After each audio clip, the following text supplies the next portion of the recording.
Dear students, myself Dr. Anita Kothari, Associate Professor in Chemistry at SPC Government College, Ajmer. I am teaching to the students of BSc Part 3rd, Paper 1, Inorganic Chemistry, and yesterday I have started the topic Metal Ligand Bonding in Transition Metal Complexes. बच्चों कल हमने पढ़ी थी limitations of valence bond theory यानी संयोजकता बंध सिद्धांत की कमियां। आज हम पढ़ेंगे क्रिस्टल फील्ड थ्योरी, क्रिस्टल क्षेत्र सिद्धांत, जिसे हम शॉर्ट में कहते हैं CFT। ये सिद्धांत सबसे पहले प्रपोज किया हैंस पैथे नाम के साइंटिस्ट ने इन 1929। अब अगर हमें क्रिस्टल फील्ड थ्योरी समझना है तो सबसे पहले हमें डी कक्षकों का आकार और उसका अभिविन्यास अच्छे से समझना है। आप सभी को पता है कि डी कक्षक 5 होते हैं। उनको हम मुख्य रूप से 2 भागों में बांट सकते हैं, EG सेट ऑफ ऑर्बिटल्स और T2G set of orbital. EG set of orbitals में आती है dx2-y2 ऑर्बिटल और dz2 ऑर्बिटल, और T2G सेट ऑफ ऑर्बिटल में आती है dxy, dyz और dzx ऑर्बिटल। इन दोनों सेट में जो बेसिक अंतर वो ये है कि EG सेट के जो ऑर्बिटल्स हैं उनके लोब हमेशा अक्षों के ऊपर होते हैं, means these orbitals are having their lobes along the axis, जबकि T2G जो ऑर्बिटल्स हैं उनके लोब अक्षों के बीच में होते हैं, means the lobes of these orbitals are present in between the axis. इसको समझने के लिए अपन ऐसा करते हैं, एक डायग्राम लेते हैं dx2-y2 ऑर्बिटल का। आप ध्यान से देखिए कि यहाँ पर जो लोब हैं वो x और y एक्सिस के ऊपर प्रेजेंट है ना, और जो दूसरी, इसलिए ये ऑर्बिटल क्या हो गई dx2-y2 ऑर्बिटल। दूसरी जो EG ऑर्बिटल है वो है dz2 ऑर्बिटल। इसका लोब कौन सी एक्सिस पे है? z एक्सिस पे है। आप इस dz2 ऑर्बिटल को अगर इमेजिन करना चाहते हैं तो ये देखिए, ये मानिए कि आपका पेपर है ना, तो पेपर का प्लेन क्या हुआ? x और y प्लेन हुआ, और पेपर के ऊपर जो एक्सिस है वो आपकी z एक्सिस है, और उसके ऊपर लोब प्लस साइन वाला रखा है, राइट। यानी EG जो सेट है वो dx2-y2 और dz2 ऑर्बिटल से बना है, और इनके जो लोब होते हैं वो अक्षों के ऊपर होते हैं। अब हम आते हैं T2G सेट पे।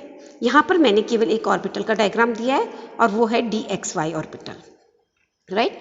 तो आप यहाँ ध्यान से देखिए कि यहाँ पर जो ऑर्बिटल के लोब हैं वो अक्षों के बीच में है, अक्षों के ऊपर नहीं है। कहाँ है? अक्षों के बीच में है, राइट। अब अगर मैं सपोज आपको कहूँ कि बच्चों dyz ऑर्बिटल बनाओ, तो कैसे बनाओगे?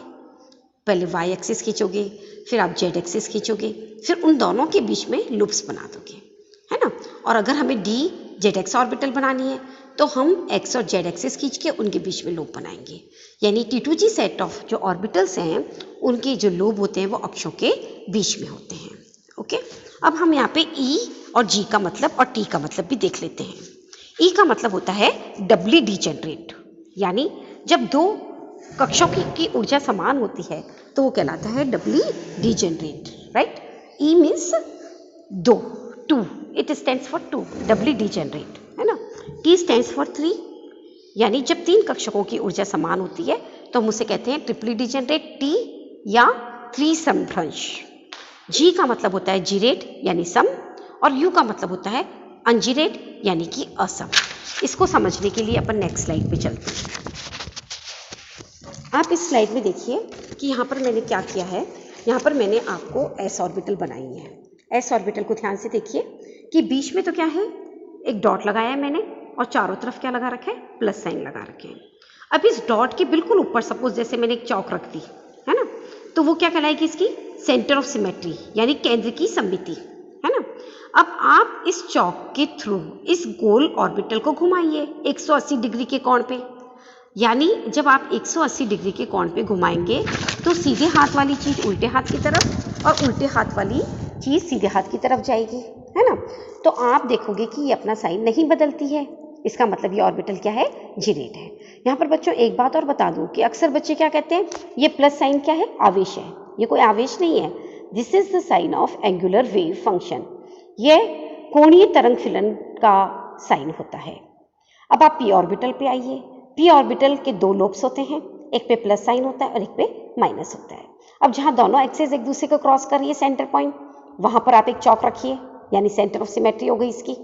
अब आप अगेन इसको 180 डिग्री से रोटेट करिए, यानी अगेन सीधे हाथ वाली चीज उल्टे हाथ की तरफ और उल्टे हाथ वाली चीज सीधे हाथ की तरफ आएगी। तो आप देखेंगे कि प्लस की जगह माइनस आ गया और माइनस की जगह क्या आ गया, प्लस आ गया। इसका मतलब इसका साइन बदल गया और यही कारण है कि p ऑर्बिटल क्या होती है, अंजीरे। अब d ऑर्बिटल को देखने के लिए आप वापस पहली स्लाइड पर आइएगा। देखो आप ध्यान से, बिल्कुल सेंटर में अगर आप इसमें एक एक्स वो रख रहे हो चौक, यानी सेंटर ऑफ सिमेट्री, 180 से रोटेट करो, right to left and left to right, क्या देखोगे, प्लस की जगह हमेशा प्लस रहेगा और माइनस की जगह हमेशा माइनस। इसका मतलब सारे के सारे डी ऑर्बिटल क्या होते हैं, जीरेड। इसीलिए तो हम इनके नीचे क्या लगाते हैं, जी। G stands for gerade. ठीक है, तो आपको ये बात अच्छे से क्लियर हो गई ना कि डी ऑर्बिटल 5 होते हैं, 3 होते हैं T2G और 2 होते हैं EG। EG के लोब अक्षों के ऊपर होते हैं और T2G के लोब अक्षों के बीच में होते हैं। राइट, अब आप आइए कि हेंस बेथे ने इसका नाम क्रिस्टल फील्ड थ्योरी क्यों दिया। क्योंकि हेंस बेथे क्या कर रहे थे, आयनिक क्रिस्टल पे अपना काम कर रहे थे, है ना। तो उन्होंने क्या देखा कि जो आयनिक क्रिस्टल है उसमें जो धनायन प्रेजेंट है, उसमें जो ऑर्बिटल्स है, उन ऑर्बिटल्स की जो संभ्रंशता होती है, यानी उनकी जो डिजेनरेसी होती है, क्या उनको घेरने वाले ऋणायन जो कि एक क्रिस्टल क्षेत्र उत्पन्न करते हैं, उसके द्वारा क्या वो प्रभावित होती है या नहीं। यानी कि किसी भी धनायन को जब ऋणायन घेरता है तो वो एक क्षेत्र उत्पन्न करता है, उसको उन्होंने क्या कहा, क्रिस्टल क्षेत्र। तो इस क्रिस्टल क्षेत्र के प्रभाव की वजह से क्या धातु आयन के डी कक्षक संभ्रंश रहते हैं, समान ऊर्जा के रहते हैं, या उनका विपाटन हो जाता है, और इसीलिए इसका नाम दिया उन्होंने क्रिस्टल फील्ड थ्योरी। ओके, तो ये थी हेंस बेथे की जो बेसिक असम्पशन थी, वो अब हम पढ़ेंगे। तो हेंस बेथे ने क्या कहा कि जो क्रिस्टल फील्ड थ्योरी है वो धातु लिगेंड बंध की प्रकृति को क्या मानती है, आयनिक मानती है ना। यानी हेंस बेथे के अकॉर्डिंग मेटल और लिगेंड के बीच एक विद्युत आकर्षण होता है, उनके बीच में कोई अतिव्यापन नहीं होता है, यानी धातु लिगेंड बंध की प्रकृति 100% आयनिक होती है। दूसरी जो मेन अजम्पशन थी जो CFT ने करी थी वो ये थी कि उन्होंने लिगेंड को या तो पॉइंट चार्ज माना या फिर पॉइंट डाइपोल माना। आप डायग्राम में ध्यान से देखिए तो आप पाएंगे कि यहाँ पर मैंने फ्लोराइड का डायग्राम दिया है, यानी ये एक ऋणावेश है और इस ऋणावेश को हमने क्या बोला है, पॉइंट चार्ज, यानी कि बिंदु आवेश। लेकिन अगर आप वाटर लोगे तो वाटर तो उदासीन अणु है ना, लेकिन क्योंकि हाइड्रोजन और ऑक्सीजन की विद्युत ऋणता में अंतर है तो ऑक्सीजन पे आ गया पार्शियल नेगेटिव और हाइड्रोजन पे क्या आ गया, पार्शियल पॉजिटिव। तो जब भी ये कॉम्प्लेक्स बनाएगा तो ये ऑक्सीजन वाली साइड से किसकी तरफ जाएगा, मेटल की तरफ जाएगा। तो ये एक हो गया पॉइंट डाइपोल, यानी बिंदु द्विध्रुव। ठीक है, तो हमने 2 बातें पढ़ी कि इन्होंने मेटल और लिगेंड के बॉन्ड को क्या कहा, 100% आयनिक कहा, और लिगेंड को इन्होंने पॉइंट चार्ज या पॉइंट डाइपोल माना। और इस तरह से जो नेगेटिवली चार्ज लिगेंड या उदासीन लिगेंड है और पॉजिटिवली चार्ज मेटल है, उसके बीच में प्रबल विद्युत आकर्षण पाया जाता है, यानी हम क्या कहेंगे कि जो बंध की प्रकृति होती है वो क्या है, आयनिक है। ठीक है भाई, यहाँ तक समझ में आ गया आपको। अब अगला पॉइंट आप ध्यान से देखिए, उन्होंने ये देखा कि जो डिफरेंट मेटल ऑर्बिटल्स होती हैं वो किस तरह से उनका विपाटन होगा, किस तरह से उनकी स्प्लिटिंग होती है, ये इस बात पे निर्भर करता है कि जो कॉम्प्लेक्स है उसकी ज्योमेट्री कैसी है। ओके, तो इसलिए हम अलग अलग ज्योमेट्री को अलग अलग तरीके से डिस्कस करेंगे। सबसे पहले हम ले लेते हैं crystal field splitting in octahedral complexes, यानी अष्टफलकीय संकुलों में क्रिस्टल क्षेत्र विपाटन। ऑक्टाहेड्रल ज्योमेट्री बनाने का सबसे आसान तरीका है कि आप एक्स, वाई और जेड एक्सिस बना लीजिए। इसके बिल्कुल सेंटर पॉइंट पे मेटल लाइन बना लो, दिख रहा है ना डायग्राम में। अब आप क्या करो, 2 लिगेंड एक्स पे, 2 लिगेंड वाई पे और 2 लिगेंड क्या करो, जेड पे लगा दो। राइट, अब एक्स और वाई एक्सिस की लिगेंड को जब आप डॉटेड लाइन से जोड़ोगे तो आपको एक स्क्वायर बनेगा। बनाना, देखो ध्यान से बना। अब आप क्या करो कि इन चारों कोनों के लिगेंड को जेड एक्सिस की लिगेंड से डॉटेड लाइन से जोड़ो। आप क्या नोट करोगे, 4 फलक बन गए हैं, ऊपर की तरफ बन गए ना। इसी तरह से नीचे वाले लिगेंड को भी 4 कॉर्नर वाले लिगेंड से डॉटेड लाइन से जोड़ो। अगेन आप क्या देख रहे हो कि 4 फलक बन गए, है ना। तो आप ध्यान से सुनो कि ऑक्टाहेड्रल ज्योमेट्री में जो धातु है, मेटल है, उसकी समन्वय संख्या, उसका कोऑर्डिनेशन नंबर तो 6 है, यानी वो 6 लिगेंड से घिरा है, लेकिन उसके जो फलक होते हैं, वो फेजेस होते हैं, वो क्या होते हैं? 8 होते हैं, 4 ऊपर और 4 नीचे। क्लियर है? बोलो। जब हम टेट्राहेड्रल पढ़ेंगे तब आप देखना उसमें कोऑर्डिनेशन नंबर कितना होता है? 4 होता है, और उसके फेजेस भी कितने होते हैं? 4 होते हैं। क्लियर है? बोलो। तो आपको ये डायग्राम अच्छे से समझ में आ गया। तो आप ये देखिए कि अगर मुझे कोई ऑक्टाहेड्रल कॉम्प्लेक्स बनाना है तो मैं कैसे बनाऊंगी? मेटल लूंगी, है ना, और मेटल के चारों तरफ 6 लिगेंड लाऊंगी, एक एक्स से, एक वाई से, एक जेड से, एक माइनस एक्स से, एक माइनस वाई से और माइनस जेड से। क्लियर है? बोलो। तो हमारी ऑक्टाहेड्रल ज्योमेट्री बन जाएगी, है ना। सपोज इमेजिन करो कि अगर मैं सपोज मेटल है, बीच में सेंटर में रख लिया, कोई फुटबॉल ले ली, उसके बिल्कुल सेंटर में मेटल है ना, और उसकी जो सरफेस है उसके चारों तरफ लिगेंड ले लिए। तो जैसे जैसे लिगेंड मेटल की तरफ बढ़ेंगे क्या होगा बताओ? कि मेटल और लिगेंड की ऑर्बिटल आपस में एक दूसरे को प्रतिकर्षित करेगी ना। तो सारी की सारी मेटल डी ऑर्बिटल की ऊर्जा बढ़ जाएगी, है ना, लेकिन उनकी स्प्लिटिंग अभी भी नहीं होगी। यानी अगर लिगेंड गोलाकार क्षेत्र में आ रहे हैं तो डी कक्षकों की ऊर्जा तो बढ़ जाती है, लेकिन उनका विपाटन नहीं होता, राइट। लेकिन अगर हम ऑक्टाहेड्रल फील्ड में देखें तो अब ध्यान से सुनना बात को, कि हमारे लिगेंड गोलाकार नहीं आ रहे हैं, बल्कि कहाँ से आ रहे हैं? एक्स, वाई और जेड एक्सिस से आ रहे हैं, है ना। तो आप समझ सकते हो कि ये लिगेंड उन ऑर्बिटल से ज़्यादा टकराएंगे जिनके लोब अक्षों के ऊपर हो। क्लियर है? बोलो, है ना। इसका मतलब आपको मालूम है कि जो ऑर्बिटल्स जिनके लोब अक्षों के ऊपर है वो कौन सी ऑर्बिटल है भाई? ईजी ऑर्बिटल है ना। तो ये ईजी ऑर्बिटल से टकराएंगे, है ना, तो उनकी अगर टक्कर होगी, उनका आपस में इंट्रैक्शन होगा, तो उसकी एनर्जी बढ़ जाएगी ईजी वाले की, और T2G की एनर्जी क्या हो जाएगी बताइए आप? T2G की एनर्जी थोड़ी सी कम हो जाएगी। क्लियर है? बोलो। तो जरा देखो नेक्स्ट स्लाइड देखिएगा आप। नेक्स्ट स्लाइड को आप ध्यान से देखिए। तो मैंने इसमें बिल्कुल इंक्रीजिंग ऑर्डर ऑफ एनर्जी में डायग्राम बनाया है। सबसे पहला ब्लॉक आप देखोगे तो उसमें 5 डी कक्षक हैं फ्री मेटल आयन के, T2G और EG। उनकी सबकी ऊर्जा समान है, इसलिए मैंने लिखा डीजेनरेट समभ्रंश। दूसरा जो नेक्स्ट स्टेप है उसमें मैंने 5 डीजेनरेट डी ऑर्बिटल बनाई है, लेकिन ये मानते हुए कि लिगेंड स्फेरिकल फील्ड में आ रहे हैं। तो जब लिगेंड स्फेरिकल फील्ड में आते हैं तो क्योंकि ऑर्बिटल्स प्रतिकर्षित होती है, उनकी ऊर्जा बढ़ जाती है, लेकिन अभी भी देखिए उनका विपाटन नहीं हुआ है। लेकिन जब हम अष्टफल के क्षेत्र में आते हैं तो आपको पता है कि EG कक्षक कौन कौन से? D X square dash Y square, जिसके लोब कहाँ हैं? एक्स और वाई एक्सिस पे, और डी जेड स्क्वायर ऑर्बिटल जिसके लोब कहाँ हैं? जेड एक्सिस पे। वो सीधे सीधे लिगेंड से इंटरेक्ट करते हैं, उनकी ऊर्जा बढ़ गई और वो हायर एनर्जी के हो गए। लेकिन जो T2G सेट ऑफ ऑर्बिटल है कौन कौन सी?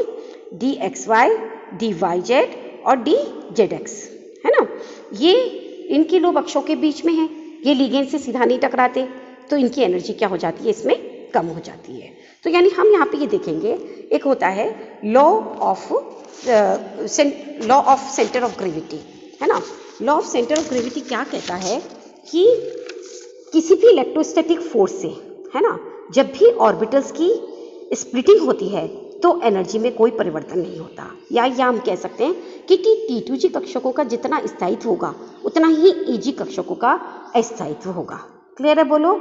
यानी अगर T2G की ऊर्जा में कमी आ रही है तो EG की ऊर्जा में वृद्धि होगी, राइट। यहाँ पर डे लो कहलाता है क्रिस्टल फील्ड स्प्लिटिंग एनर्जी।